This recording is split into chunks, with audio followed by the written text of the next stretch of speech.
Voilà, à toi. C'est bon? Tu as enregistré? Très bien. Donc, chers amis, je suis ravie de vous retrouver. Là, on a pu avoir deux entretiens chaque semaine.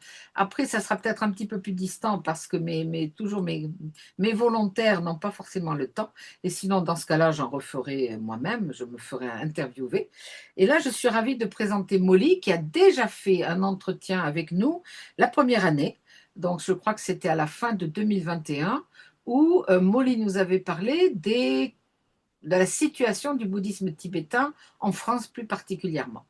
Donc, Molly va se présenter ensuite de manière plus approfondie, mais c'est une ancienne thésarde à moi d'il y a fort longtemps qui avait travaillé sur le bouddhisme américain ou l'américanisation du bouddhisme ou comment le bouddhisme s'était inculturé en Amérique. Et nous sommes restés amis. Alors, Molly habite entre Quimper et Brest, dans la pointe du Finistère, au pied des monts d'Arrée. Et on se revoit toujours, soit en chair et en os, soit par écran interposé, avec toujours beaucoup de plaisir. Elle est maître de conférence à l'université de Brest. Alors, vous appelez comment? Bretagne occidentale? Non, je ne sais plus. Oui, c'est Université de Bretagne occidentale, Voilà, oui. Université de Bretagne occidentale. UBE. Voilà, en études américaines, mais sa spécialité de recherche, c'est le bouddhisme, et plus particulièrement le bouddhisme tibétain. Donc, Molly, est-ce que tu peux maintenant nous dire comment tu en es venue à étudier le bouddhisme tibétain? Et ensuite, nous passerons à ton sujet, donc la succession du Dalai Lama. D'accord. Merci beaucoup déjà Bernadette de m'avoir sollicité de nouveau pour ce sujet qui m'intéressait justement. Et pour expliquer un petit peu comment j'en suis venue à étudier le bouddhisme tibétain, je suis tombée dedans, comme on dit, à un âge très jeune, puisqu'en France, ma mère en fait était dans un groupe de bouddhistes tibétains dans le sud de la France, et moi j'avais 10 ans, et donc à partir de l'âge de 10 ans, j'ai grandi dans le bouddhisme tibétain en France, en commençant à étudier la langue tibétaine, etc. Et donc en étant toujours en contact assez étroit avec des réfugiés tibétains en France. D'accord. Et je précise que tu es née en Amérique, tu es à l'origine américaine, mais maintenant évidemment française également, et que tu as fait, ce qui m'a toujours tout à fait impressionné, une retraite de 3 ans au temple des mille Bouddhas, entre Autun et puis Paray-le-Monial, hein, un Mhm. temple où je suis allée, et j'étais très émue en me disant que tu y avais passé 3 ans de ta vie. Donc ça Mhm. m'a beaucoup marqué. Très bien. Alors, tu vas nous parler aujourd'hui donc de cette question tout à fait intéressante de la succession de l'actuel Dalai Lama que tout le monde connaît. Mhm. Mais tu vas nous expliquer un petit peu quelle est cette fonction de Dalai Lama. Tu vas nous parler d'historique. Tu vas nous présenter des Dalai Lama célèbres dans l'histoire. Et puis cette question qui est quasiment une question de politique, hein, sur ce qui va se passer ensuite. Voilà. Alors, je te laisse mettre le PowerPoint et puis nous expliquer. Donc, Mhm. la première question que je te poserai, c'est, y aura-t-il, puisque lui, celui que tout le monde connaît, c'est le 14e, y Mhm. aura-t-il un 15e Dalai Lama? Voilà, à Exactement. toi. D'accord, merci beaucoup, Bernadette. Donc, cette question est effectivement une question d'actualité. Et le titre que j'avais donné, c'est un peu un titre humoristique. Donc, c'est la question qui va se poser lorsque l'actuel 14e Dalai Lama va décéder. C'est où est le 15e? Où est-ce qu'on va le trouver? Et est-ce que c'est un il, une elle ou un IL? C'est-à-dire qu'on ne sait pas vraiment ce qui nous attend pour le futur. Et avec l'évolution de la société actuelle, on peut se poser des questions également. Donc, c'est un petit peu de l'humour, mais peut-être woke pour certains. Voilà. Donc, la question, en fait, je voulais commencer par répondre affirmativement, parce qu'en fait, le Dalai Lama lui-même, l'année dernière, a déclaré, pendant son anniversaire, en fait, de ses 90 ans, qu'il y aurait effectivement un successeur qui serait désigné à sa mort pour assurer la continuité de cette fonction de chef spirituel de la communauté tibétaine. Donc, il a vraiment fait cette déclaration en public. Et il a expliqué que c'est le Gaden Bodhrang Trust. Donc, on verra tout à l'heure qu'est-ce que c'est ce trust, qui aura donc l'autorité exclusive de reconnaître sa réincarnation. Donc, en faisant cette déclaration, C'était très important au niveau justement politique par rapport à la Chine et également surtout pour la communauté tibétaine, qu'elle soit au Tibet même ou en exil, pour dire qu'il y aura effectivement un 15e Dalai Lama. Parce que la question se posait un moment, même lui, il avait dit peut-être qu'il n'y en aura pas, peut-être Oui, qu'il n'y c'est aura pas de ça, voilà, oui, oui, et il oui. voulait rassurer. En fait, il avait pris, en fait, déjà en 2011, en septembre 2011, lorsqu'il a eu, je crois que c'était 74 ans, il avait dit, il avait fait une déclaration officielle en disant à 90 ans, je déclarerai ce qu'il en sera, quoi, s'il y aura un successeur ou pas. Donc, il est très enfin, cohérent dans ce qu'il fait en général et il a effectivement donc dit oui, il y aura un successeur. Donc, je voulais commencer par ça. Et se souvenir également qu'il a rendu en fait son pouvoir temporel. Il n'est plus en fait le dirigeant politique de la communauté tibétaine, qu'elle soit en exil au Tibet, et que lui se considère, enfin, il se dit simple moine actuellement. Donc que c'est un pouvoir spirituel, mais pas temporel. Oui, et je me souviens très bien, enfin, tout le Mm. monde s'en souvient, je pense, quand il a dit qu'il était dorénavant plus qu'un maître spirituel, mais est-ce qu'il y a eu une raison justement politique vis-à-vis de la Chine pour qu'il déclare qu'il ne représentait plus politiquement les Tibétains? En fait, ça fait partie d'un processus de réflexion de longue date pour les Tibétains sur la démocratisation en fait, de leur société et par rapport au système communiste qui est actuellement en place en Chine et au Tibet donc.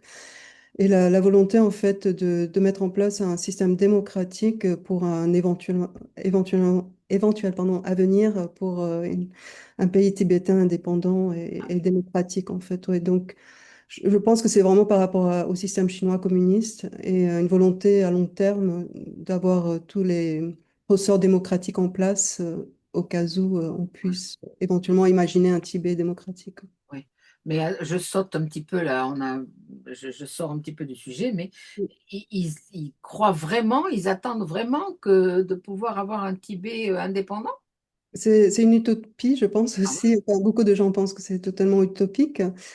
Mais par contre, ce qu'on peut imaginer, et ça je le vois, parce que je fais beaucoup de veille toujours de tout ce qui se passe, et je vois les jeunes Tibétains américains qui sont à New York, à Washington, qui sont en train de se former en fait au niveau politique, et en Inde également. Enfin, il y a beaucoup ils font des oui. allées-venues un petit peu entre l'Inde et les États-Unis. Et excusez-moi.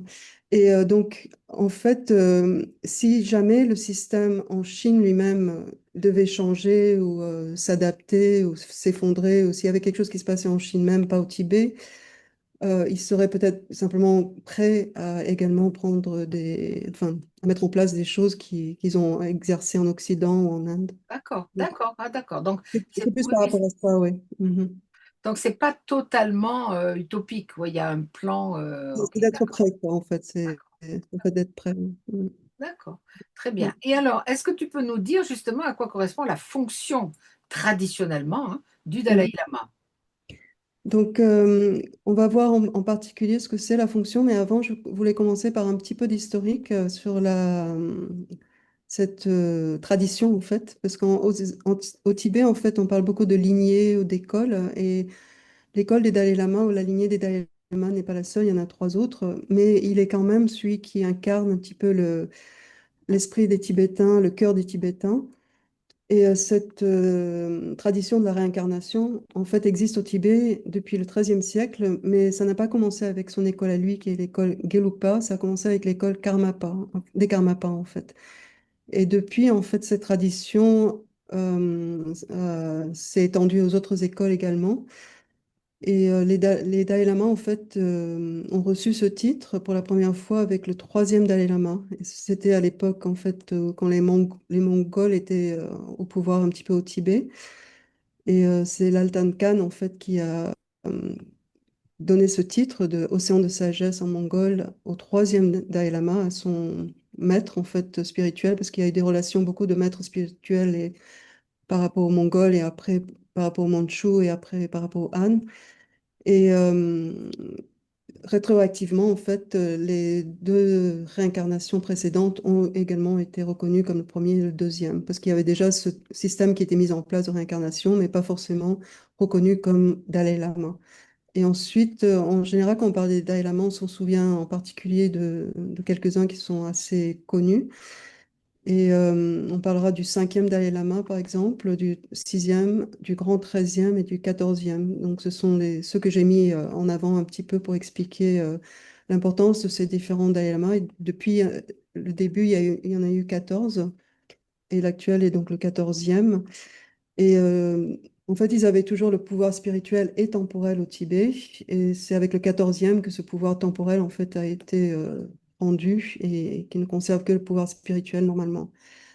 Pour le cinquième, en fait, pourquoi le cinquième était important? Parce que c'est avec lui que la construction du Potala a eu lieu. Donc le Potala, c'est vraiment le bâtiment qu'on connaît bien. Je vais juste le montrer.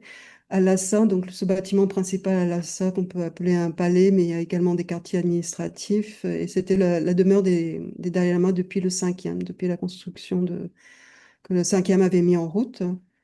Et donc, on peut visiter le Potala à l'heure actuelle comme c'est un musée, si on veut un petit peu. Et donc, ce cinquième n'avait pas réussi à finir la construction. Et c'est pour ça que sa mort, en fait, a été gardée secrète pendant 15 ans, jusqu'à la fin de la construction du Potala. Parce que le régent, il y a eu toujours des régents entre les différentes réincarnations des Dalai Lama. Le régent du cinquième avait peur, en fait, que la construction soit arrêtée, etc. Et c'est également le cinquième qui a mis en place ce qu'on appelle le Gaden Podrang. Et le Gaden Podrang, c'est un petit peu justement ce système de gouvernement politique du Dalai Lama avec ses conseillers et tout ce système avec également un premier ministre, des différentes personnes très importantes au niveau économie, etc. Donc le Gaden Podrang existe toujours et actuellement à Dharamsala avec la famille Dalai Lama. Et ensuite, on a le sixième. Alors, le sixième est très souvent évoqué par les gens qui aiment beaucoup la poésie, les personnes un peu différentes, atypiques, parce qu'il était considéré en fait comme un poète. Il y a eu plusieurs traductions en français de ses poèmes, également comme un libertin en fait, parce que, comme on va le voir, il a pas mal fréquenté les femmes, il buvait, etc. Et c'était un laïc, ce qui était très différent des autres Dalai Lama qui ont toujours eu des vœux de moine. Et ensuite, on parle du grand treizième également en tant que modernisateur, parce que c'est celui qui avait vraiment fait la transition au XXe siècle, un petit peu en essayant de moderniser le Tibet, malgré les résistances de beaucoup de Tibétains qui voulaient conserver le Tibet tel qu'il était. Et ensuite, donc, on a le quatorzième que la plupart des gens connaissent. Enfin, maintenant, peut-être un petit peu, enfin, il est devenu moins, comment dire, Médiatique, oui. médiatique, voilà, à cause de son âge, il voyage moins, mais bon, il a été très médiatisé pendant une époque et la plupart des gens reconnaissent en fait son image et à tel point s'est même repris dans des choses satiriques ou des choses humoristiques, etc. Voilà. Tiens, tu peux nous remettre la diapositive? Voilà, donc là, on a le Potala qui a été jusqu'en 1959 lorsque Tu partages ton écran, il faut que tu partages. Ah, ça partage plus? Non? Ah, et j'ai pas arrêté le partage, donc normalement ça devrait marcher. Refais partage. Ah, je suis désolée. Ah, tu l'as pas arrêté le partage? D'accord. Non, Mais non, ça je s'est peux arrêté arrêter. depuis un petit moment. Ouais, je vais reprendre. Tout en bas, tu vois, partage. Excusez-moi. Ouais. Oui, ça y est, ça va être partagé. C'est bon D'accord. là? Voilà, Ok. tu peux remonter en arrière. Oui, c'est ça. Voilà. Donc Voilà. c'était un petit peu l'historique des différents Dalai Lama qui sont importants, avec Altan Khan en 1578, les Dalai Lamas successifs depuis 1391, en remontant un petit peu en arrière euh, rétroactivement, et ensuite donc le cinquième, le sixième et le grand treizième et l'actuel quatorzième. Voilà, c'était ce dont on parle le plus souvent, en fait, ces quatre ou cinq là. Voilà. Et donc le Potala étant ce bâtiment que tout le monde en général qui s'intéresse au Tibet reconnaît Oui. avec ses façades rouges et blanches. Et donc jusqu'en 59, ça a été vraiment le siège administratif du gouvernement tibétain depuis le cinquième Dalai Lama, qui avait fait commencer la construction. Et cette construction a été terminée avant la reconnaissance du sixième. Et c'est 1959, c'est la date vraiment charnière où l'actuel Dalai Lama, le quatorzième, a fui le Tibet, où les communistes chinois donc, ont pris le contrôle du Tibet. Et Ils alors, avaient commencé déjà en 51, mais bon, ça a pris de 51 jusqu'à 59 pour qu'ils occupent vraiment le Tibet. ouais. Et Tellement. dis-moi, est-ce que le gouvernement chinois a installé son propre pouvoir type préfectoral ou gouvernemental dans le Potola? Ou est-ce qu'ils ont des bâtiments à part? Ah, c'est une très bonne question. Il faudrait que c'est pas une question à laquelle sur laquelle je me suis penchée déjà. Mais j'imagine qu'en fait, peut-être qu'ils occupent certains bâtiments. D'accord, Mais je pense que c'est plus d'autres bâtiments chinois administratifs. Peut-être, par exemple, le bâtiment qu'on voit là devant peut être d'accord, oui. utilisé. Mais les grands bâtiments derrière, c'est plutôt utilisé comme un musée, en fait. C'est l'attraction touristique et on sait que le tourisme se développe énormément au Tibet actuellement et surtout pour les Han chinois. Pour les Chinois. Oui, oui, moi j'ai une de mes étudiantes, enfin ancienne étudiante, puisqu'elle est maintenant docteur et tout ça, qui est chinoise, et qui m'a dit, bon, qui a vécu en France, donc qui est très sensibilisée aux problèmes, évidemment, de colonisation du Tibet, mais qui était ravie parce que maintenant il y a un chemin de fer, une ligne de chemin de fer qui relie Mm, l'ensemble de la Chine au Tibet. Donc, elle y était partie en train et elle était très, très fière de cette ligne de mm, chemin de fer. Mais évidemment, ça amène des millions de Chinois, littéralement, mm, à s'installer au Tibet. Et c'est un bon mm, principe de colonisation, puisqu'une mm. fois qu'il y a en plus des touristes, des gens qui s'installent, l'indépendance est un vœu pieux, hein. Donc, oui, oui, Tout tout à très fait, bien. ouais. Ouais. Mm. Et j'ai un collègue justement à l'UBO qui s'intéresse énormément au tourisme en Chine, où il a passé 15 ans en Chine. C'est un Breton. Et il aimerait en fait faire des recherches sur est-ce que les Tibétains bénéficient justement de ce tourisme ou pas? Est-ce qu'on utilise la langue tibétaine? Est-ce qu'il y a des bénéfices financiers, des retombées? Ou est-ce que c'est vraiment juste pour les Chinois? Donc c'est quelque chose, une question qu'il va explorer, je pense. Éventuellement, oui. Mm. Et ce qu'il avait dit également, c'était intéressant, c'est la recherche de l'altérité pour les Han chinois, en fait. Quelle est cette recherche un peu de l'exotique, Ouais, de quelque chose de différent, etc. Ouais. ouais, ouais. Mm. Bah, Donc, comme le tourisme pour nous, hein. ouais. Voilà, ou en Bretagne. En Bretagne, oui. Donc, Alors, ensuite, est-ce que tu peux justement nous expliquer un petit peu plus tu me parlais un petit peu plus du sixième Dalai Lama. mhm. Oui, donc j'ai donné un peu plus d'informations là. Parce c'était assez intéressant de voir qu'il est né en fait c'est le sud, au sud de Lhasa, à Tawang, dans une région qui s'appelle Monyul. Et d'ailleurs, il y avait une conférence récemment, fin décembre 2025, sur sa vie, etc., dans la ville où il est né, où il y a eu à peu près 400 personnes qui sont réunies. Et en fait, j'ai trouvé l'article sur la revue que tu m'as fait connaître sur Better Winter. Donc, un compte rendu très intéressant de cette conférence sur le sixième Dalai Lama qu'ils veulent remettre en avant, etc. Et rappeler un petit peu son existence. Donc, ce qui était intéressant, c'est qu'il a été découvert à l'âge de 5 ans. Et en général, les jeunes enfin, les réincarnations sont reconnues pas comme bébés, mais plutôt vers 3 4 5 ans. Ça prend un peu de temps pour les trouver en général. Et donc lui, là, en fait, n'a pas été intronisé tout de suite. Il a été gardé au secret pendant 15 ans dans un monastère pas très loin de là où il était né, justement pour attendre que le potala soit fini de construire et qu'il puisse y être intronisé. Et ce qui est intéressant également, c'est qu'il a reçu des vœux de novice, parce qu'il y a plusieurs étapes en général quand on devient moine, et on commence par les vœux de novice. Il les a reçus du deuxième Panchen Lama. Et le Panchen Lama, on en entend parler actuellement et c'est comme si le Panchen Lama partageait un petit peu le pouvoir temporel avec le Dalai Lama. Lorsque les Dalai Lamas donc, sont morts et qu'on attend un petit peu leur incarnation, bon, il peut y avoir des régents, mais le Panchen Lama est un peu le deuxième dirigeant temporel, si vous voulez, du Tibet, un peu à égalité avec le Dalai Lama. Et donc ça, c'est le lien déjà qu'on voit. La deuxième chose, c'est que, en fait, le sixième Dalai Lama donc, était né dans une famille Nyingmapa. Donc, c'est une des quatre écoles de bouddhisme tibétain, mais celle où on trouve beaucoup de laïcs, justement, des pratiquants laïcs, les Nyingmapa. C'est le troisième point, là. Où est-ce que Et c'est? Où est-ce que tu le mets? Où est-ce que... voilà, c'est sur le troisième point. Donc, il a été intronisé à Lhasa. Et D'accord, il était, d'accord. en fait, à la fois, il avait une éducation Gelug. Et Gelug, c'est l'école ou la lignée des Dalai Lama et celles qu'on trouve vraiment au pouvoir actuellement, par exemple à Dharamsala, etc. Ce qu'on appelle les bonnets jaunes, en fait, ils portent des bonnets Oui. jaunes. Et les Nyingma Pass, c'est une école beaucoup plus ancienne quelque part, qui est majorité laïque, en fait, de pratiquants laïcs avec les bonnets rouges, etc. D'accord. Mais Donc alors, peut-être ça expliquerait aussi un petit peu son goût pour une vie laïque plutôt que d'être moine. d'accord. Et là, on avait toute l'histoire aussi des Mongols, alors différents clans mongols qui étaient au pouvoir au Tibet à l'époque. Et donc, un clan mongol en chassant un autre, on avait donc les Mongols Dzungar après les Lazang.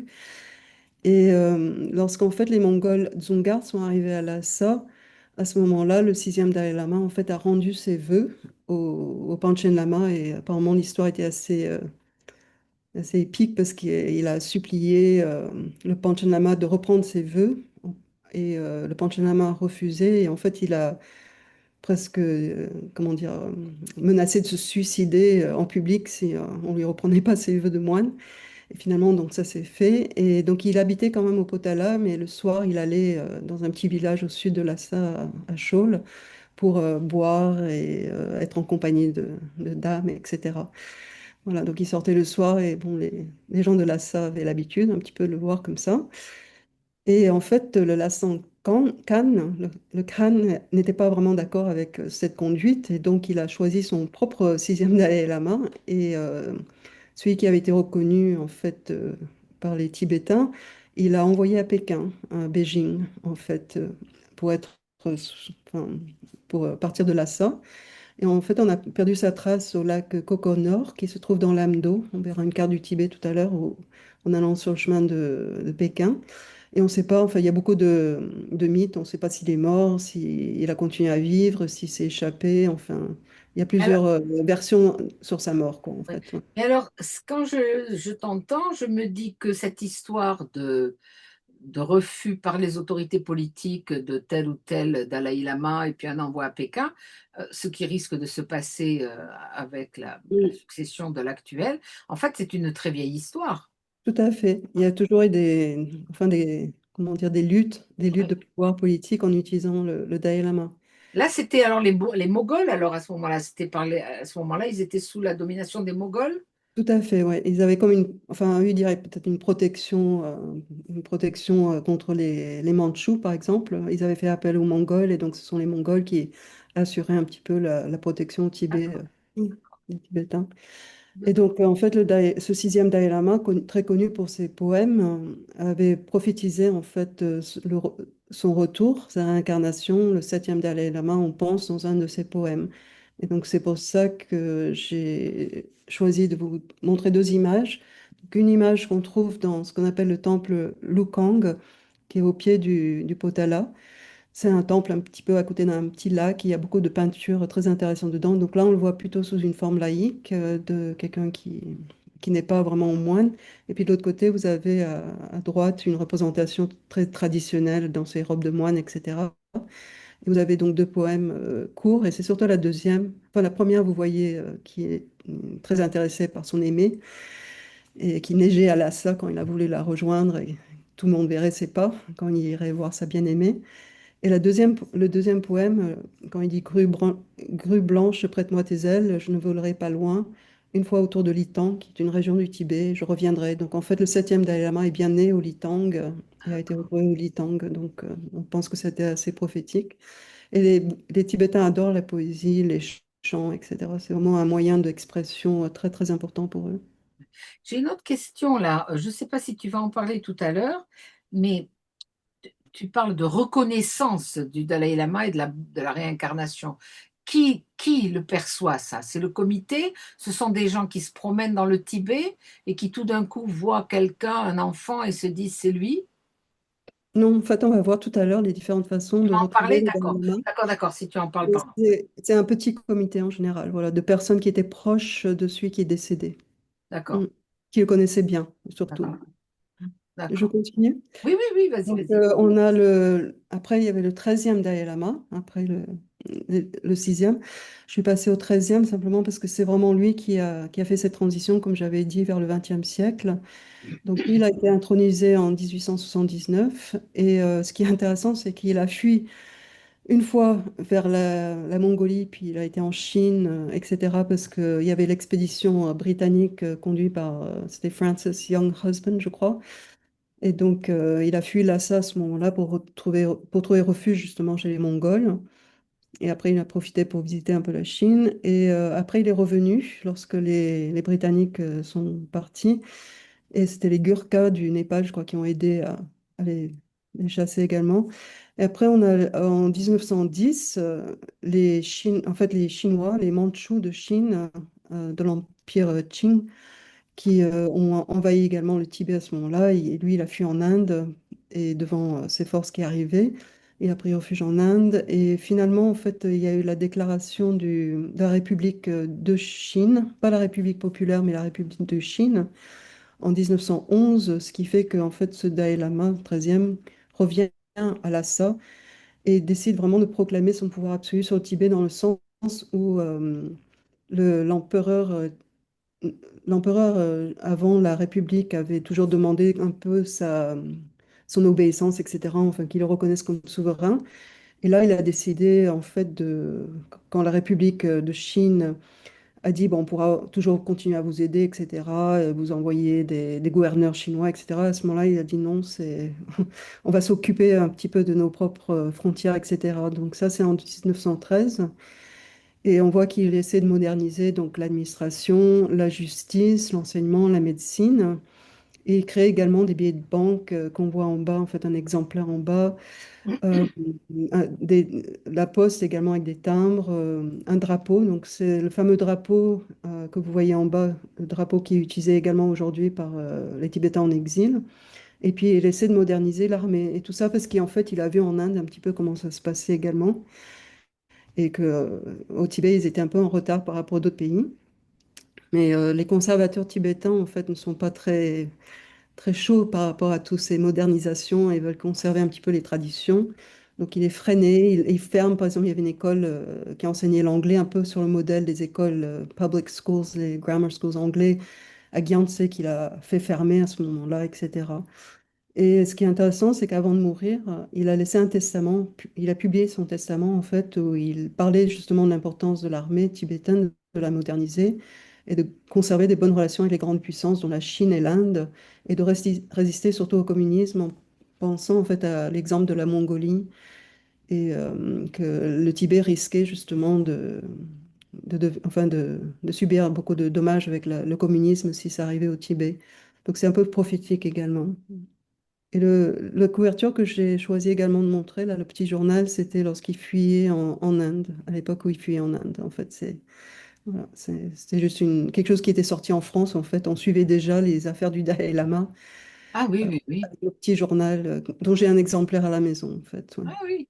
Et donc la photo qu'on voit également là, j'ai choisi parce qu'elle était assez claire, on voyait son visage. Et il était en Inde à l'époque, justement. Donc ça, c'était en 1910. Ah oui. Je vais passer. Donc Oui, au oui. 14e, Passe au l'actuel, 14e et explique-nous, puisque lui, on le connaît. Oui, oui. voilà. Donc lui, il est né en Amdo également, dans une ville qui s'appelle Taxter. Et en fait, sa famille était une famille fermière qui habitait près du monastère de Kumbum, qui est un monastère très connu et qu'on visite également, soit en pèlerinage si on est bouddhiste ou comme touriste. Et lui, il a été reconnu très jeune, à 2 ans, amené à Lhasa dès 1939, intronisé également en 1940. Et donc, il a pris également les vœux de novice. Et il a reçu un nom très, très long. Et aujourd'hui, on le connaît surtout sous le nom de Tenzin Gyatso. Donc, c'est pour ça que je mets en gras Tenzin Gyatso, parce que quand on parlera du 14e, on parlera de Tenzin Gyatso.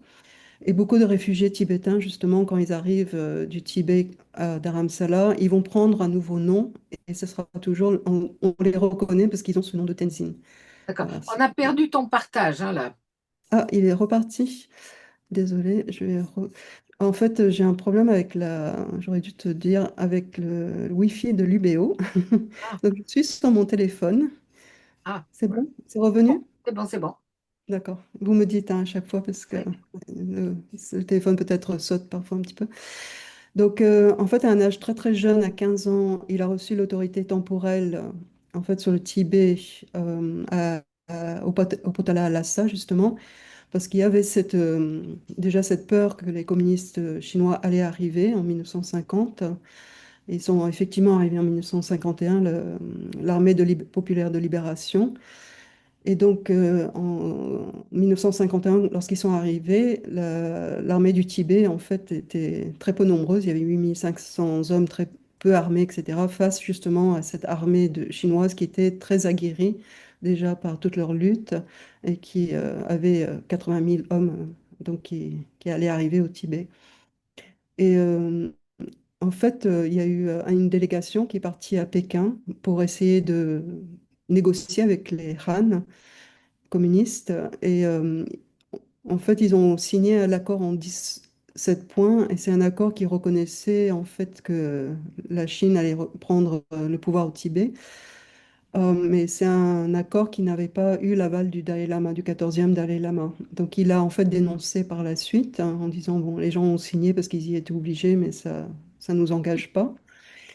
Et il était toujours à Lhasa. Et finalement, en fait, enfin, on pensait qu'il allait partir en Inde. Il n'est pas parti. Il a été rencontré, en fait, Mao Tse-tung à Pékin en compagnie du Panchen Lama. Et tous les deux, en fait, le Panchen Lama et lui, sont partis donc faire cette rencontre officielle. Vous voyez la photo en bas, justement. Et c'est à ce moment-là que Mao Tse-tung lui aurait dit cette fameuse phrase sur le fait que la religion, c'est l'opium du peuple et qu'il fallait vraiment se débarrasser de la religion. Et donc, il pressentait justement la difficulté qu'il y aurait à l'avenir au Tibet pour le bouddhisme. Et donc, il revient à Lhasa et en 1959, donc il est dans son... Il y avait un autre palais d'été, en fait, à côté de Lhasa, où il prenait ses quartiers d'été un petit peu. Et il a été invité un soir par l'armée chinoise à venir voir un spectacle, mais avec des conditions qui étaient telles que c'était pas acceptable pour les Tibétains. C'est-à-dire il devait venir tout seul, sans escorte, sans armes, etc., dans le camp militaire chinois. Et en fait, ce sont les Tibétains de Lhasa qui ont eu peur, en fait, simplement que les Chinois le tuent, qui se sont soulevés, qui ont manifesté, qui se sont groupés de façon très... Enfin, ils étaient très, très nombreux autour du Nord Boulinka, où il était réfugié. Et c'est à ce moment-là, en fait, qu'il a fui le Tibet avec l'aide ce qu'on appelle les Khampas, les guerriers tibétains du Kham. Et il a réussi, en fait, à partir en Inde. On verra la photo. Et la suite, en fait, de toute cette histoire-là, c'est que avec l'arrivée de l'armée chinoise, etc., il y a eu beaucoup de Tibétains qui sont morts. Il y a eu également la Grande Famine, qui a également tué beaucoup de Chinois et beaucoup de Tibétains, la révolution culturelle, etc. Donc, et on a à peu près 80 000 Tibétains qui sont partis à pied en exil en Inde à ce moment-là. Et une autre chose, donc, à savoir, c'est qu'il avait reçu le prix Nobel de la paix 1989. Et pourquoi c'était important? Parce que pour les Tibétains, c'était une reconnaissance au niveau international de leur lutte, quelque part, toujours non violente. En fait, c'est ça que peut-être sur lequel il faut mettre l'accent. C'est le fait de choisir toujours la non-violence par rapport à d'autres peuples qui auraient peut-être choisi plutôt la violence, quoi. La lutte armée plutôt. Ouais, ouais. Je Est-ce que, pas. ou est-ce que tu peux détailler un petit peu justement toutes ces luttes? Les luttes des Tibétains? Oui, Ok, très compliqué au Tibet même parce que il y a eu énormément enfin, les Tibétains d'eux-mêmes, il y a juste une région, justement le Kham, où ils avaient vraiment l'habitude d'être des guerriers, etc. Mais il y a eu énormément de gens, de personnes tuées par l'armée chinoise, mis dans des camps en fait où ils sont morts, torturés, etc. Les problèmes de famine, comme j'avais dit. Mais la résistance, elle est plutôt simplement dans l'attitude, dans la façon de continuer à pratiquer le bouddhisme, de résister au niveau culturel plutôt que d'une façon armée. Et la résistance à l'heure actuelle, elle est dans le fait de garder la langue, mhm, d'essayer de garder la langue tibétaine, ce qui est très compliqué au Tibet même à l'heure actuelle, pour des raisons que j'indiquerai tout à l'heure. Et puis également de continuer à pratiquer le bouddhisme, de garder ses traditions, en fait, et ne pas oublier. Enfin, le Dalai Lama rappellera toujours que c'est pas les Chinois, en fait, c'est pas contre les Chinois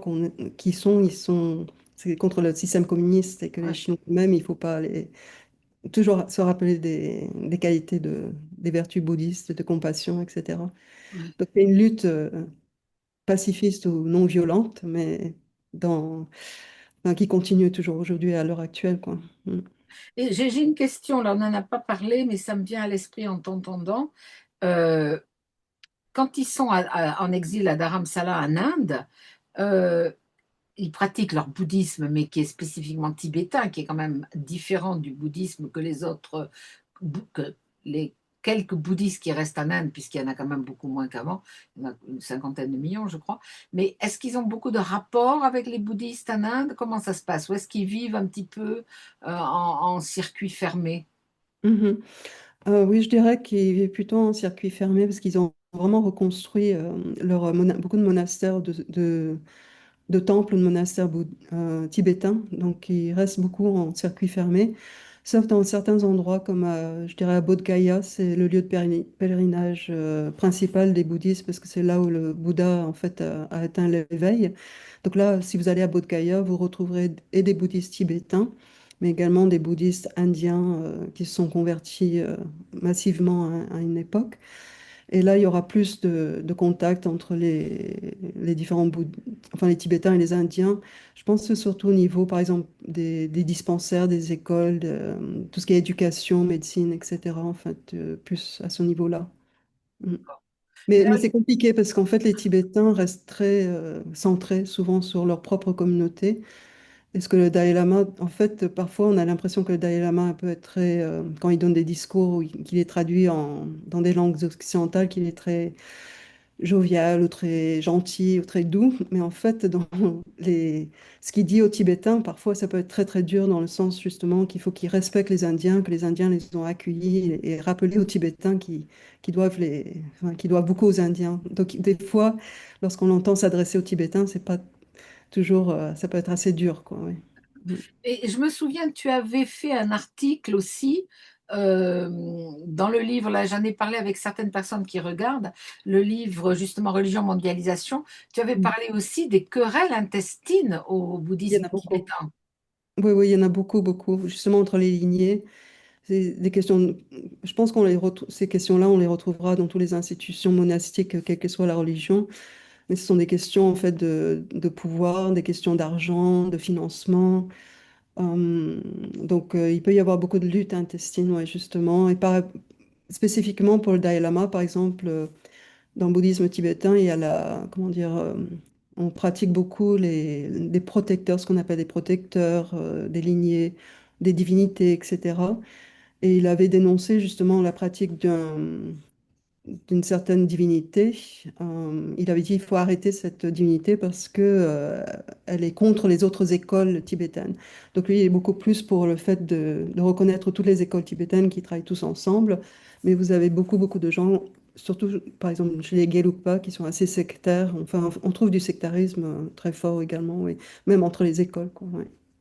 Mm. D'accord. Je ne sais pas si mon écran, il partage toujours.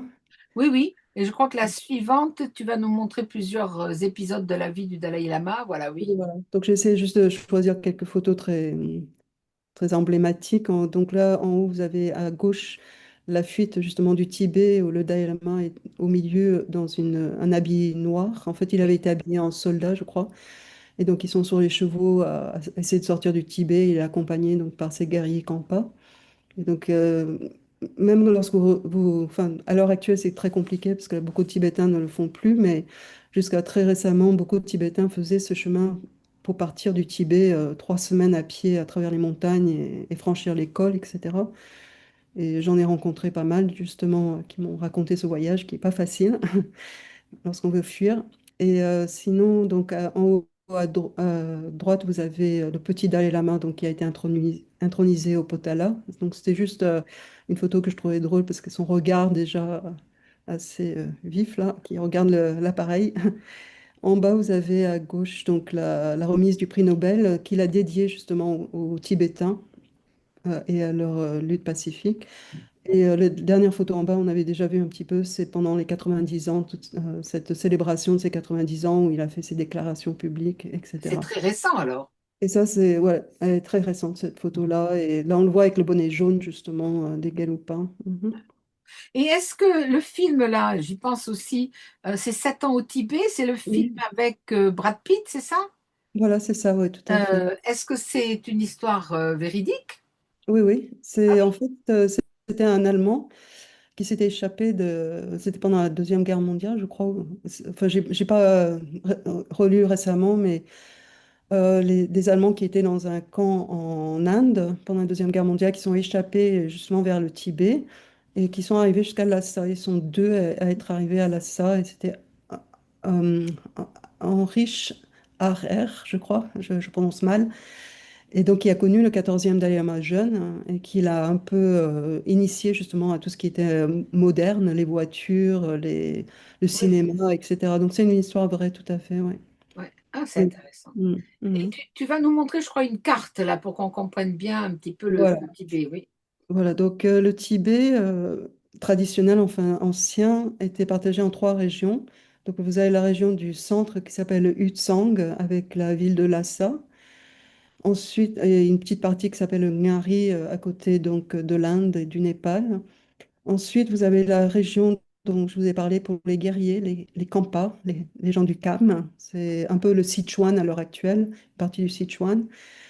Et au-dessus, au nord, vous avez le Amdo. Et donc, le 14e Dalai Lama est né en Amdo, en fait. Donc, vous voyez ces trois grandes régions qui sont actuellement divisées par des provinces entre des provinces chinoises, à peu près 7 provinces chinoises. Et la région centrale, en fait, le Hutsang, qui est toujours reconnu comme le Tar, en fait, le territoire autonome du Tibet. Donc, quand on parle du Tibet à l'heure actuelle en Chine, ce sera juste le centre, quoi, le Tar. Ouais. Mais c'est immense le Tibet. Et voilà. C'est très grand, ça prend une grande partie de la Chine. Et il y a beaucoup de richesses également. Et comme on verra tout à l'heure à la fin, c'est le château d'eau de l'Asie également. Et ça, c'est très, très important. Toutes les grandes rivières qui partent du Tibet vers l'Inde, vers le Pakistan, vers la Birmanie, vers la Chine. Et ça, c'est un point de contrôle très, très important. Voilà. Donc, une grande, grande région, oui. Mm.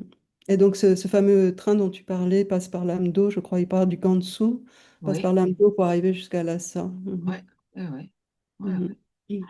Mais il faut penser qu'il y a bon, toute la barrière de l'Himalaya sur le Népal, le Bhoutan, etc. Et puis après, également en Chine, en Kham, il y a beaucoup de... Je crois qu'on parle des six rivières et des six euh, montagnes, en fait. Enfin, c'est vraiment des barrières de montagne parfois aussi. Il y a des D'accord. grands lacs. Et tout le nord, en fait, le nord, c'est assez désertique et c'est là où il y a beaucoup de nomades encore, dans le nord. Ouais, je me souviens avoir vu une carte quand on voit l'ensemble de la Chine, et ça représente, on comprend que la Chine n'est pas envie de lâcher, parce que ça représente une énorme partie de la Chine. Exactement, oui, Ouais, tout ouais. à fait. Alors Donc, maintenant, est-ce que tu peux reparler justement, nous expliquer ce que sont les oracles? Très bien, voilà. ouais, donc en fait, j'ai voulu montrer les oracles parce que les oracles jouent un rôle extrêmement important pour le Dalai Lama et dans son gouvernement, même dans son gouvernement, enfin, qui n'est plus, enfin, qui n'a plus le pouvoir temporel actuellement, mais dans les prises de décision, etc., on a toujours en fait recours surtout à l'oracle de Nechung depuis très très longtemps. Ça remonte également à quelques siècles. Et donc cet oracle de Nechung, on va l'amener pour qu'il donne des prédictions au Dalai Lama. Et là, on le voit par exemple pencher pour essayer de comprendre, parce que la personne, en fait, qui est le médium, qui permet à cet oracle, enfin à cette divinité de Nechung de communiquer, de l'habiter, est un peu en transe. Et c'est parfois compliqué de le comprendre. En fait, les gens tendent leur téléphone pour l'enregistrer, pour essayer de comprendre. Mais jusqu'à présent, le Dalai Lama a toujours suivi en fait les conseils de l'oracle de Nechung, même pour partir du Tibet quand il est parti. Et pour également déclarer qu'il y aurait un 15e, il a demandé à l'oracle de Nechung. Donc on peut retrouver des documentaires sur l'actuel oracle qui ne s'attendait pas du tout en fait à être le médium de Nechung, mais qui a été habité et mis en transe, etc. Et donc il a été choisi en fait pour les Tibétains par cette divinité. Et la deuxième, j'aime beaucoup son histoire parce que c'est une divinité femme, Tseringma, la divinité de longue vie. Et apparemment, cette femme tibétaine, si j'ai bien compris, elle était à Lhasa en train de faire des prosternations devant un des temples principaux, le Jokang. Et puis elle disait des choses qui étaient, enfin, elle prononçait des choses vraiment en public qui auraient pu la faire enfermer, etc. En parlant du Dalai Lama, parce que c'est interdit de parler du Dalai Lama au Tibet. elle était très volubile et incontrôlable, etc. Et donc les Tibétains autour d'elle essayaient toujours de la calmer, de faire qu'elle ne se fasse pas arrêter par la police, etc. Mais elle ne pouvait pas se retenir. Et donc finalement, elle a réussi à partir en Inde, à sortir en Inde et elle est arrivée à Dharamsala. Et pareil, elle faisait un peu du cinéma en présence du Dalai Lama. Et les Tibétains n'étaient pas très contents. Ils la regardaient, etc. Qu'est-ce qu'elle fait, cette dame? Elle est un peu folle, etc. Et puis en fait, le Dalai Lama l'a reconnue comme l'oracle de Tsering de cette divinité de longue vie qui a toujours en fait protégé les Dalai Lama. Donc elle a réussi à sortir du Tibet et maintenant elle est cet oracle qu'ils amènent pendant certaines cérémonies pour avoir également des divinations et des choses comme ça. Mm. Alors ça, c'est intéressant ce que tu dis parce que l'oracle de Netchum, s'il donne des renseignements, c'est donc pareil, comme tu l'as expliqué, ce sont des gens qui sont réincarnés aussi, c'est ça? Non, en fait, ces personnes-là peuvent être des personnes ordinaires Oui, qui ne sont pas recherchées. Et en fait, ils sont, par exemple, quand l'ancien oracle de Netchum était décédé, je pense qu'ils ont pas, peut-être qu'ils ont cherché sa réincarnation, mais c'est cette personne ordinaire en fait qui tout d'un coup, peut-être qu'il vivait dans un monastère et puis il s'est retrouvé en transe et on a dit ah en fait ça doit être lui l'oracle de Netchum, voilà. Et Tserima c'est pareil, cette dame tibétaine qui était tout à fait ordinaire, par son comportement en fait a été reconnue. d'accord. Mm. Oui, c'est très intéressant, oui, oui. Oh, Mm. d'accord. Je passe Tu passes à la fonction du Dalai Lama. Tu peux nous voilà, expliquer, voilà, pour expliquer un exactement peu ce mieux. qu'il représente, oui. Donc en fait, pourquoi il est tellement important pour les Tibétains? Parce qu'ils le considèrent comme l'incarnation en fait du Bouddha de la compassion. Donc en sanskrit, on dira Avalokiteshvara et en tibétain, on dira Chenrezi, celui qui regarde les êtres avec des yeux doux, d'amour.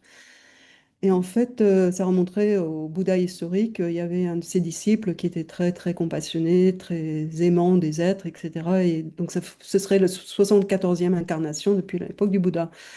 Et donc c'est pour ça Ça qu'il fait est... pas beaucoup, Non, ça fait pas énormément. Si on remonte à 2500 ans, oui. je n'ai pas fait le calcul, mais c'est vrai que c'est une question si on est mathématicien, on pourrait s'intéresser. Oui, oui. Et les Tibétains utilisent énormément de métaphores. Et en fait, quand on entend des chansons, par exemple même au Tibet, quand ils ne peuvent pas parler du Dalai Lama, ils vont utiliser le métaphore du soleil. Donc c'est le Dalai Lama et le soleil en fait des Tibétains et le cœur des Tibétains. Et le Panchen Lama en fait c'est la lune. Voilà. Et il y a un troisième, l'étoile, qui serait le Karmapa. D'accord, Donc des grands hiérarques aussi du bouddhisme tibétain. Et pourquoi il est tellement important? C'est parce qu'en fait, il sert vraiment de rôle, en fait, de mentor, de modèle de référence, de guide pour beaucoup de monastiques du bouddhisme tibétain. Et ce que je trouvais intéressant, c'est que les nonnes en particulier, à l'heure actuelle, surtout à Dharamsala, c'est vraiment important pour elles d'avoir ce modèle parce que c'est lui qui les a permises de commencer à faire des études beaucoup plus poussées, de devenir elles aussi à l'égal des moines, ce qu'on appelle des geshe, des docteurs en philosophie. Donc, il joue un rôle important également dans la modernisation du système par comment dire, par ses choix également de modernisation. Et en fait, c'est lui également qui a vraiment poussé à la démocratisation du système du gouvernement tibétain en exil, en insistant, parce que les Tibétains ne voulaient pas qu'il rende son pouvoir temporel, et il a insisté pour qu'il y ait un Premier ministre qui vote et que ce soit comme une démocratie à l'occidental.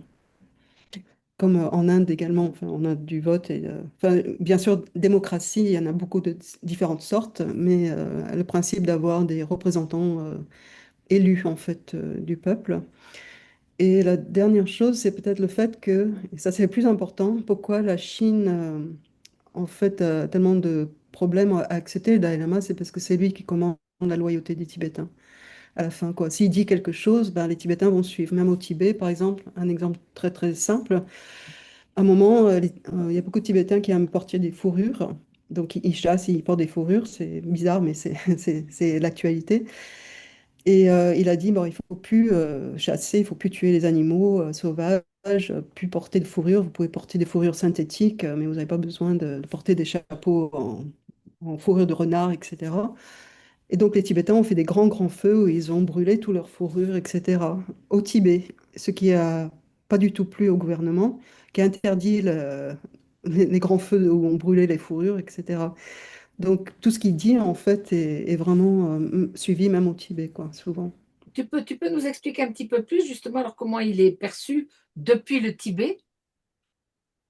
Ben, à l'heure actuelle, je pense que la plupart des Tibétains au Tibet, une majorité, peut-être 90%, ont encore une grande, grande foi en lui, une grande dévotion. La dévotion des Tibétains, ça se voit vraiment au niveau de leur comportement, leur façon d'être, etc.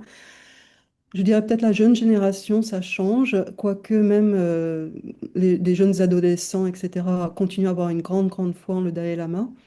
Ils montent dans leurs chansons, dans le fait qu'ils s'immolent encore. On a eu un jeune Tibétain chanteur très connu qui s'est immolé à Lhasa, c'était il y a 2 ans, je crois, un an Ah ou oui, 2 ans. encore, oui. Encore, voilà.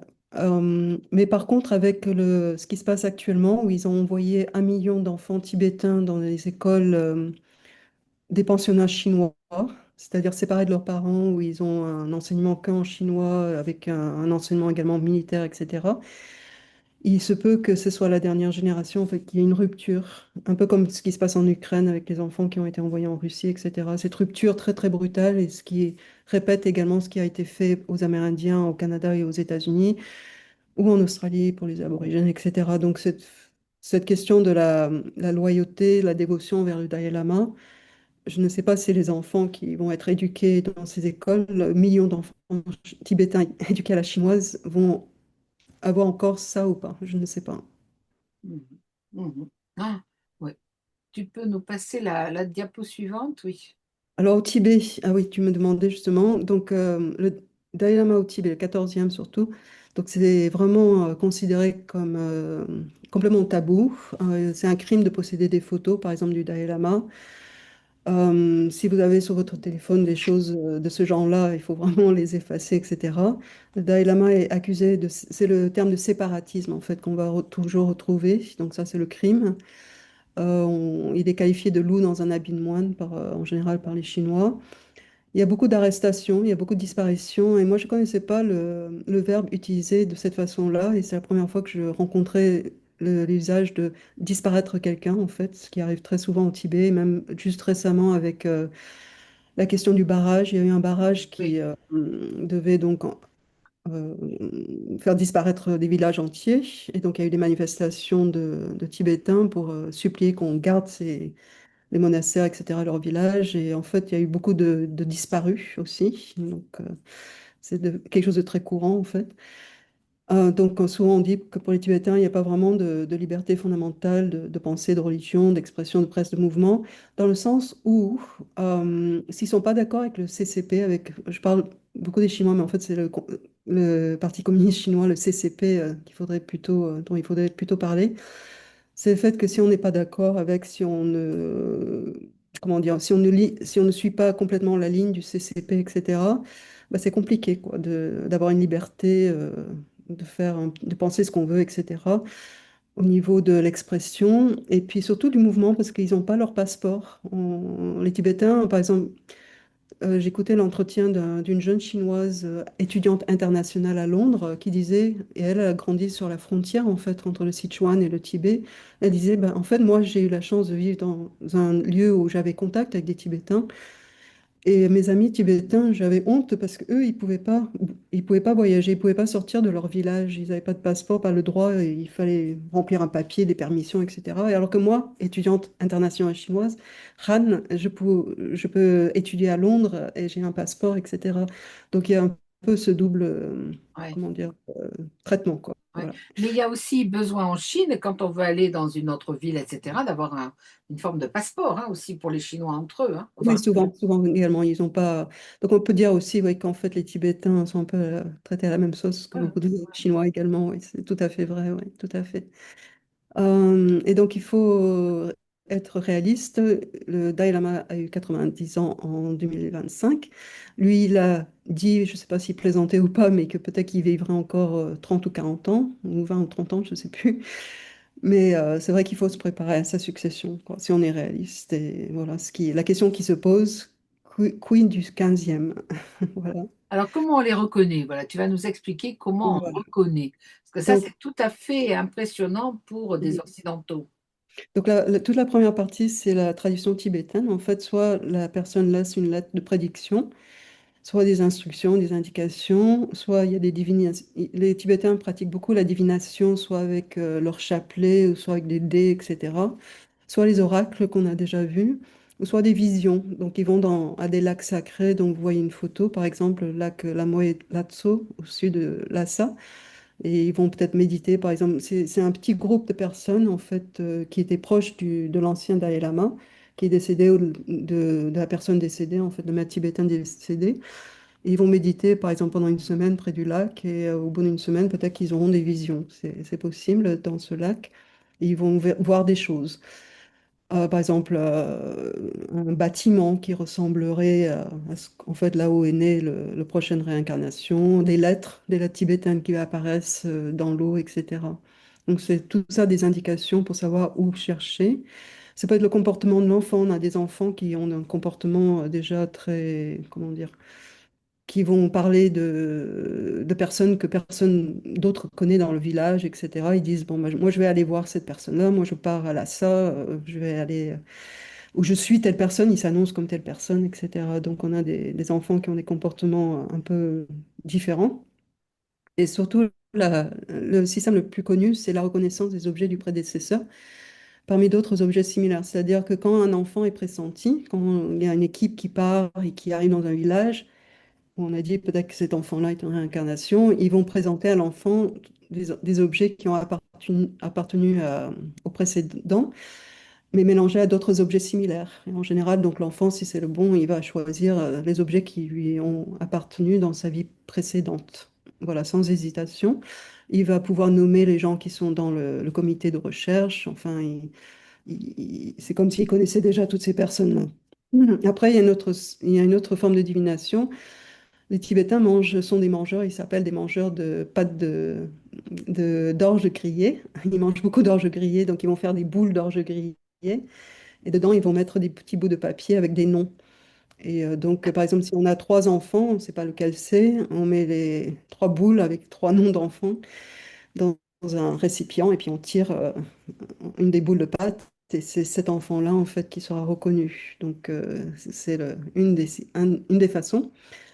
Il y a une autre façon également, c'est que la personne avant de mourir, en fait, va transmettre un petit peu déjà sa façon d'être, etc., à une autre personne qui va être considérée comme une émanation, en fait, de cette personne qui va décéder. On parle beaucoup d'émanation au Tibet, en fait, des émanations du corps, de la parole, de l'esprit. Et donc, on appelle ça des Made Toku. Et Tulku, c'est réincarnation. Tulku, le terme Tulku tibétain, ça veut dire réincarnation. Donc, Made avant le décès. Et ça veut dire que la personne est soit une très forte connexion avec celui qui va décéder, ou un même genre d'esprit, etc., ou est désigné comme son successeur. Voilà. Donc, on a différentes façons. Ça, c'est pour les Tibétains. Pour les Chinois, c'est l'urne, en fait, l'urne dorée, que vous voyez en bas par tirage au sort. En fait, on met des bâtons avec les noms des enfants dans cette urne, on fait un tirage au sort. Et ça a été instauré par les Mandchous. Je ne sais plus pour lequel, derrière la main, je n'ai pas eu le temps de rechercher. Je crois que c'est peut-être le quatrième ou le cinquième. Et donc, ça a été utilisé parfois quand les Mandchous étaient encore un peu au pouvoir au Tibet, mais pas pour tous les Dalai Lama. Et surtout le neuvième, le treizième et le quatorzième, le comité justement de recherche qui avait trouvé l'enfant avait demandé à ce qu'on n'utilise pas l'urne mais qu'on reconnaisse l'enfant que le comité de recherche avait trouvé, en fait, avait reconnu par plutôt les méthodes tibétaines. Et cette urne m'a posé beaucoup de questions, justement, parce que les Tibétains, ils se préparent de leur côté. Ah oui.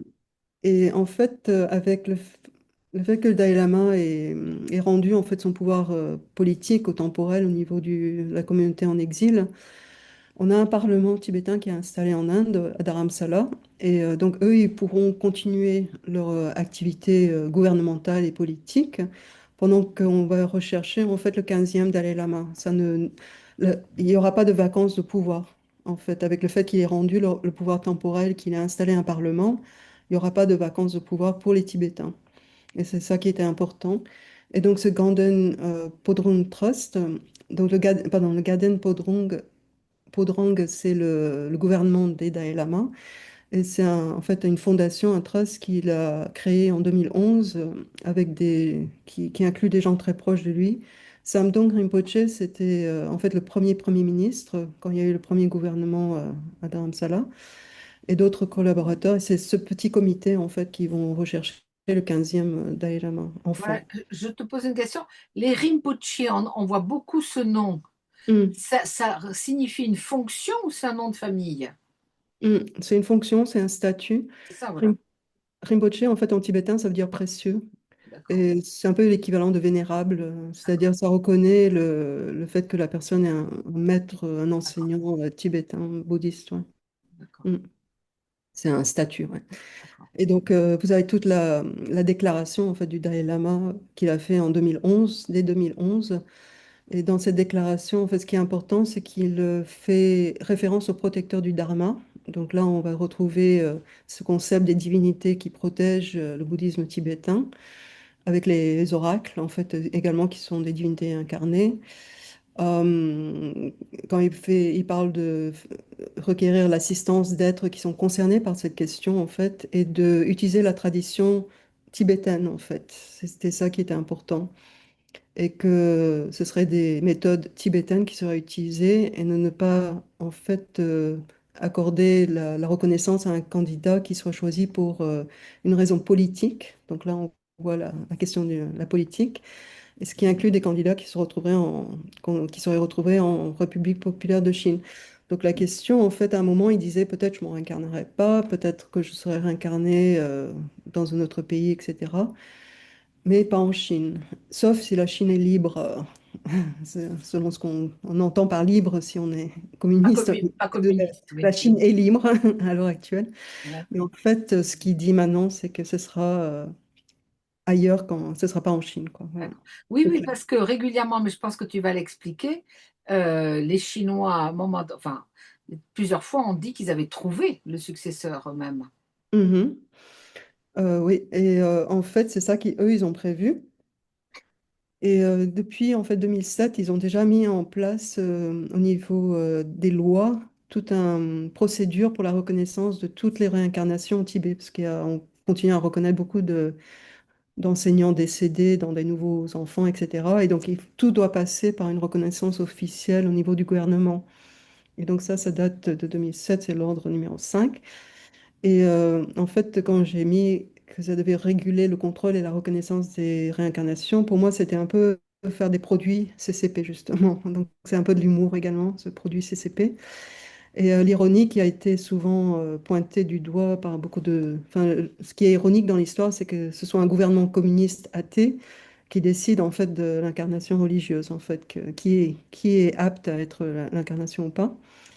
Et à chaque fois que le Dalai Lama en fait, a fait des annonces sur son incarnation, donc on a eu également les ministères chinois des Affaires étrangères qui a également fait des déclarations sur le fait que il faudra de toute manière que cette réincarnation soit décidée selon les lois de la Chine et qu'ils imposeraient donc l'utilisation de l'urne dorée et que la naissance serait sur le territoire chinois. Voilà.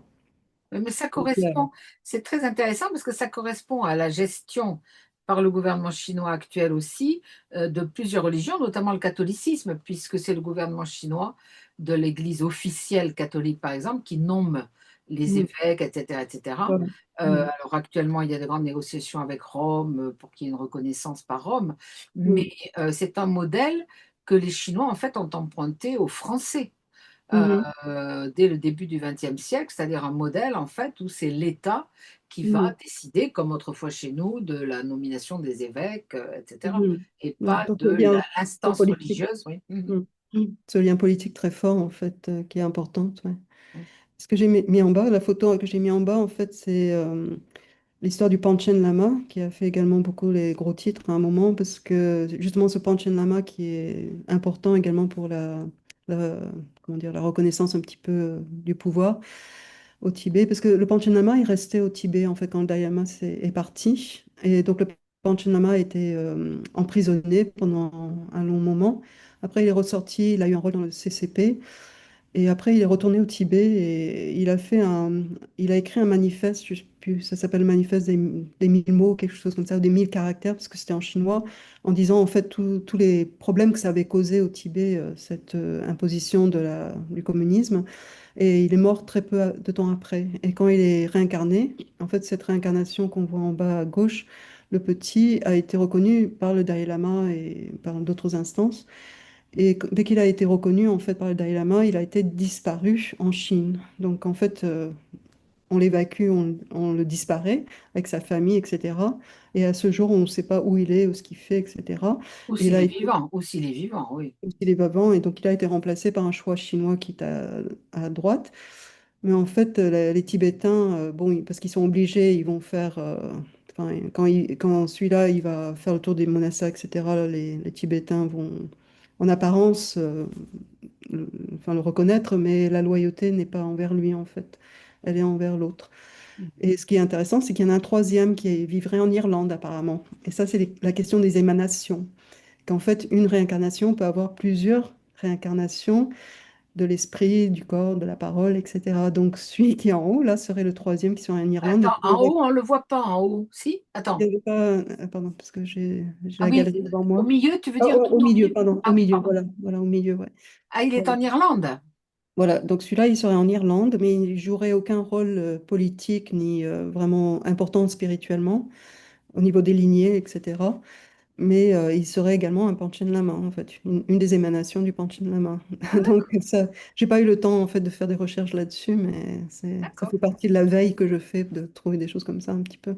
Je trouvais ça d'accord. intéressant. Si on voulait un autre Panchen Lama, on pourrait en trouver peut-être un en Irlande. Ah ouais. Je continue.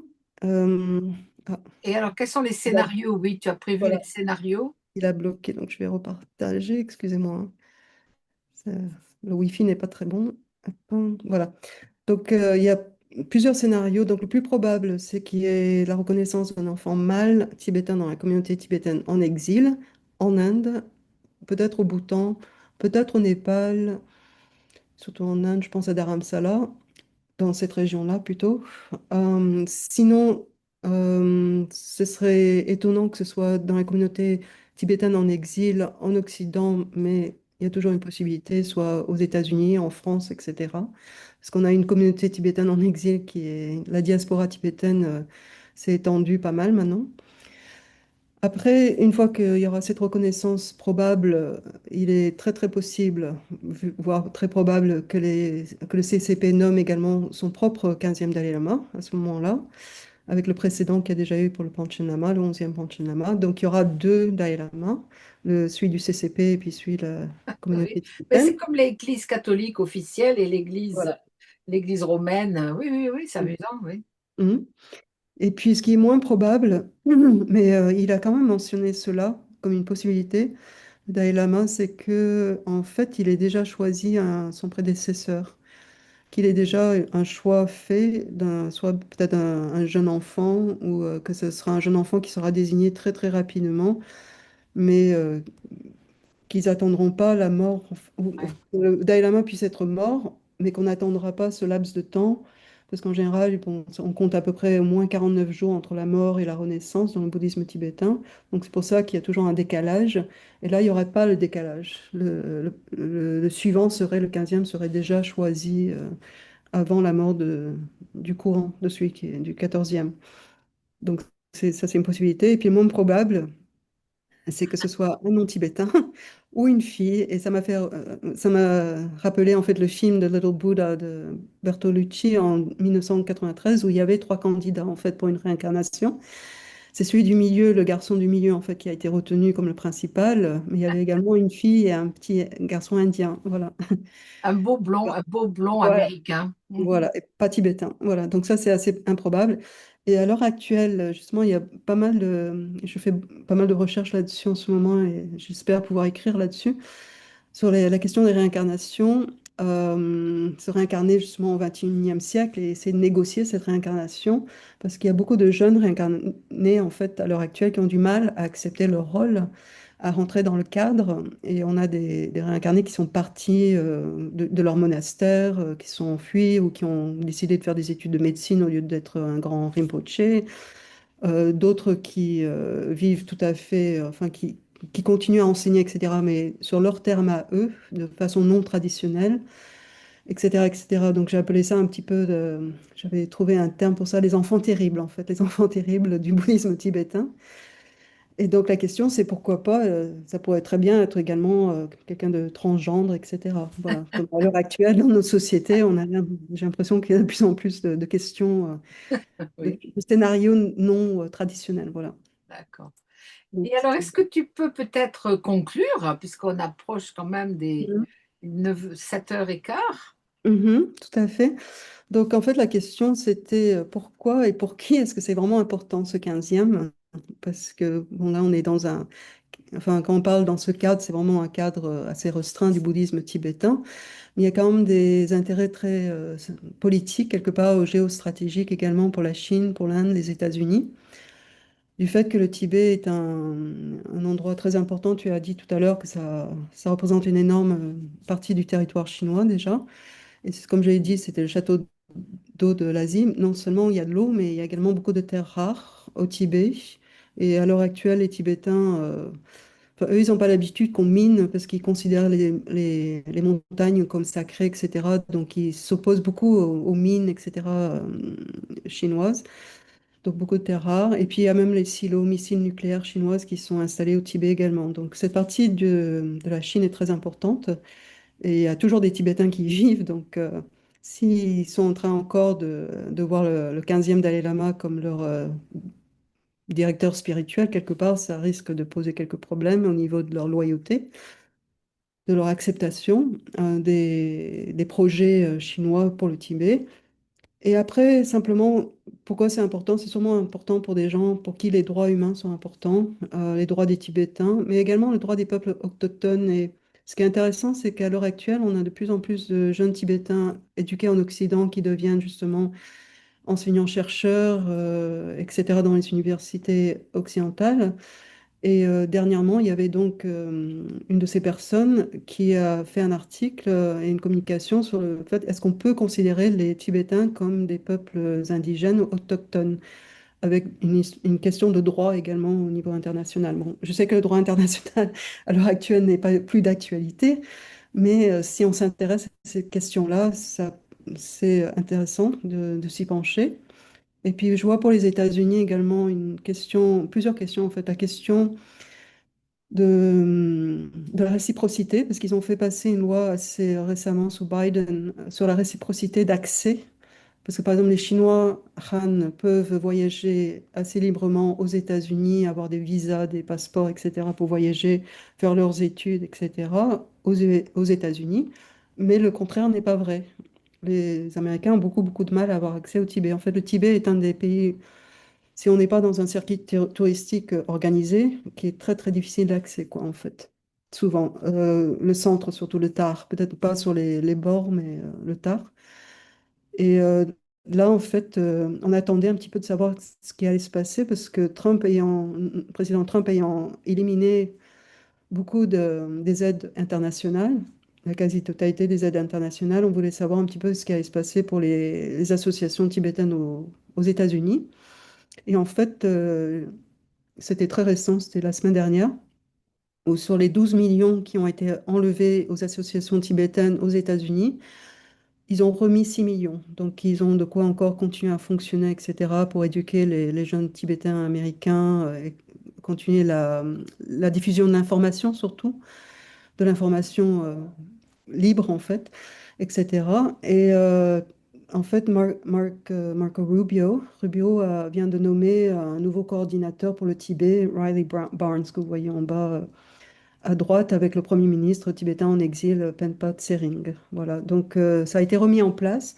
Et pourquoi? Parce qu'également, il y a la question, bon, peut-être aussi de défendre les droits des Tibétains, mais c'est surtout la liberté religieuse. Tu parlais des catholiques en Chine, et pour les Américains, protestants, prosélytes, évangéliques, c'est très important cette question de liberté religieuse également. Et là, il y a encore beaucoup de protestants aux États-Unis, etc., qui essaient de percer comme les catholiques en Chine. Et ça m'avait étonné de savoir, par exemple, qu'il y avait une enfin, non, même sur les sites, j'ai trouvé les traductions de la Bible en tibétain, où on avait aussi des missionnaires qui partaient dans le nord du Tibet avec la traduction de la Bible en tibétain sur des clés USB. Parce que beaucoup de Tibétains sont quand même très connectés. Et donc, ils distribuaient des clés USB aux nomades tibétains dans les plaines du Changtang désertique pour essayer de conquérir le cœur des Tibétains et les convertir au protestantisme. Et ils ont des boîtes Internet dans les lamas, c'est ça, dans les Ouais, yaks. exactement, voilà. Et puis bon, il y a la question de l'unité des Tibétains aussi, parce qu'ils peuvent être très divisés parfois aussi. Vous avez vu comme c'est grand, les différentes régions. Et peut-être qu'ils vont se considérer comme Kampa avant de se considérer comme Tibétains, etc. Donc cette unité importante autour du Dalai Lama. Et puis toujours le rappel des valeurs, quoi, de compassion et non-violence. Voilà un peu cette représentation iconique. Et ce que je voulais trouver, c'était une photo, en fait, j'ai eu du mal à trouver. Mais c'est la dernière, en fait, en bas à gauche, où vous avez des Tibétains, en fait, qui viennent de Suisse, qui étaient présents pendant la célébration de ses 90 ans, et qui supplient, en fait, le Dalai Lama de revenir, quoi, comme dans le 15e, quoi, de ne pas oublier les Tibétains et de revenir. Donc, ils sont dans cette attitude toujours de offrir l'écharpe blanche en hommage, et puis avec cette dévotion toujours très forte, quoi, qui se manifeste à un niveau physique, en fait.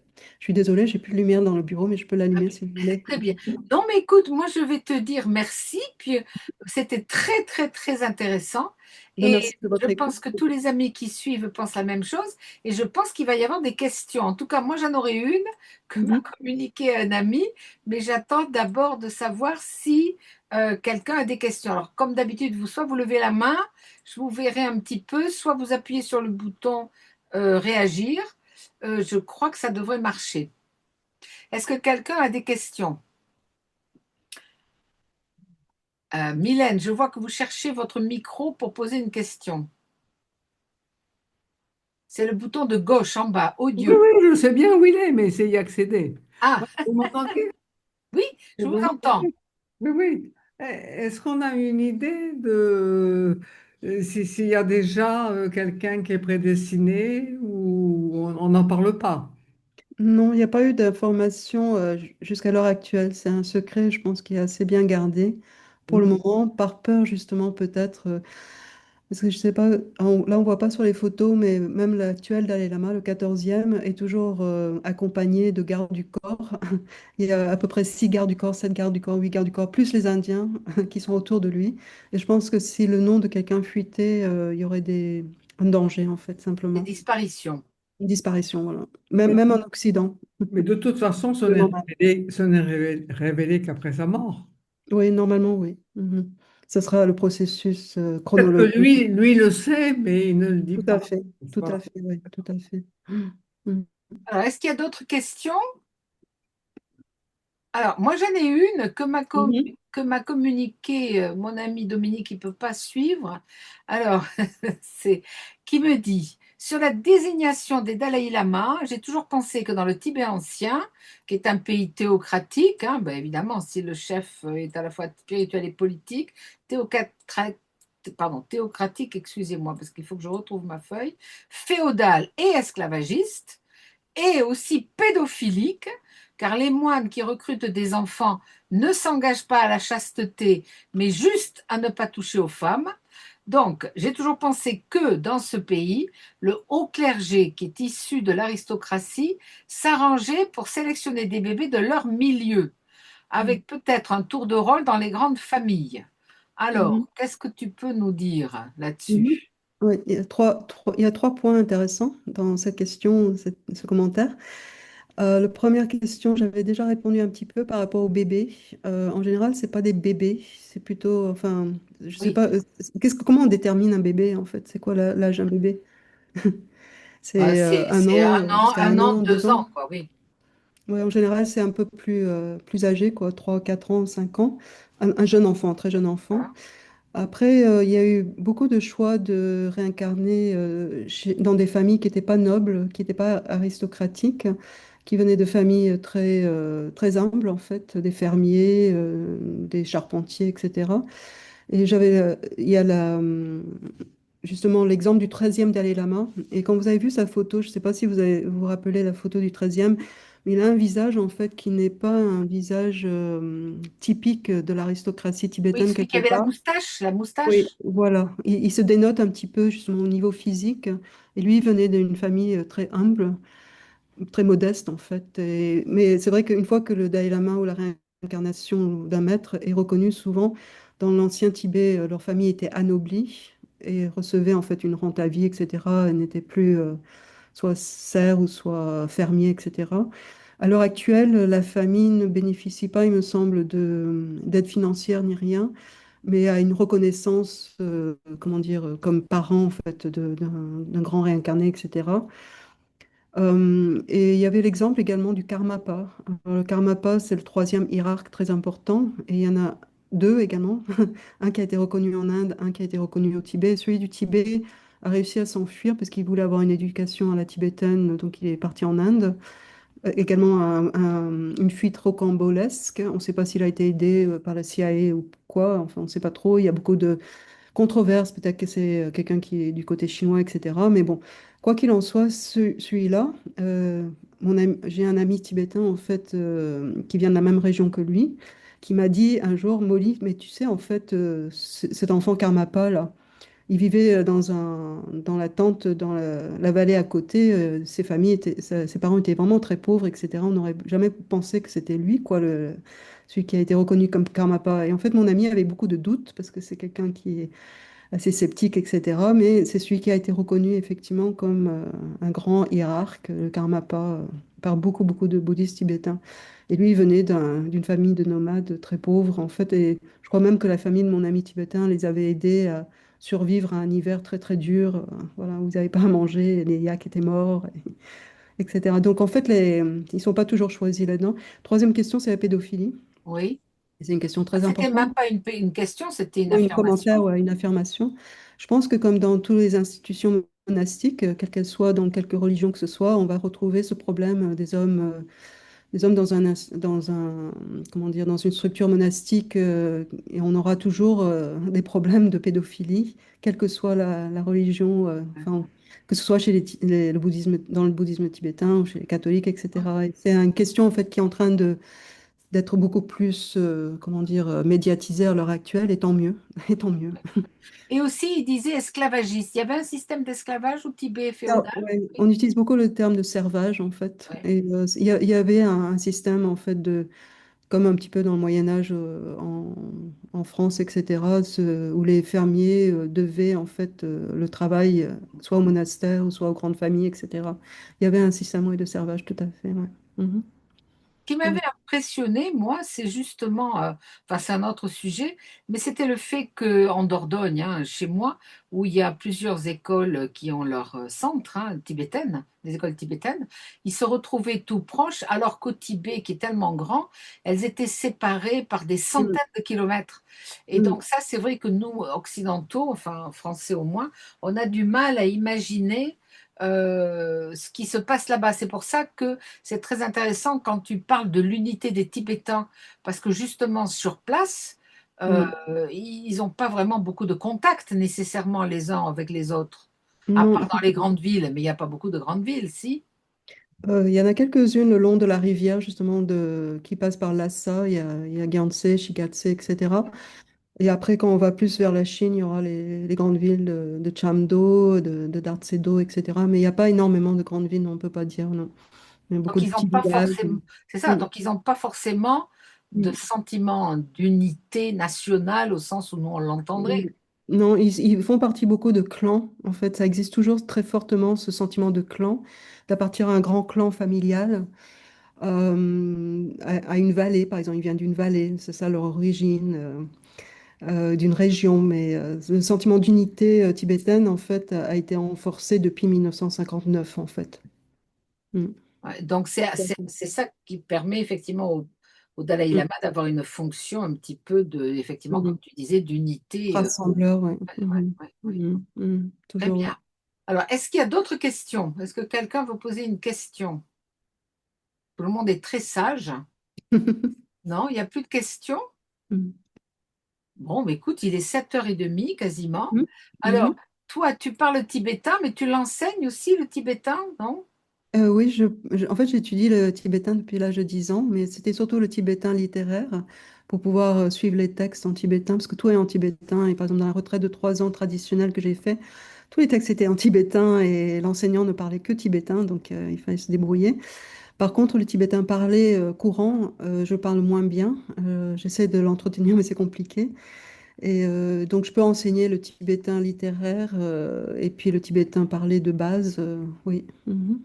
Mais je continue. Enfin, je n'ai pas de demande pour l'heure actuelle. Et à l'UBO, ils n'étaient pas très intéressés d'avoir des cours tibétains, donc j'ai laissé tomber. Mais UBO, c'est Université Bretagne voilà. occidentale. C'est Voilà. Brest, Ouais, voilà, oui. voilà.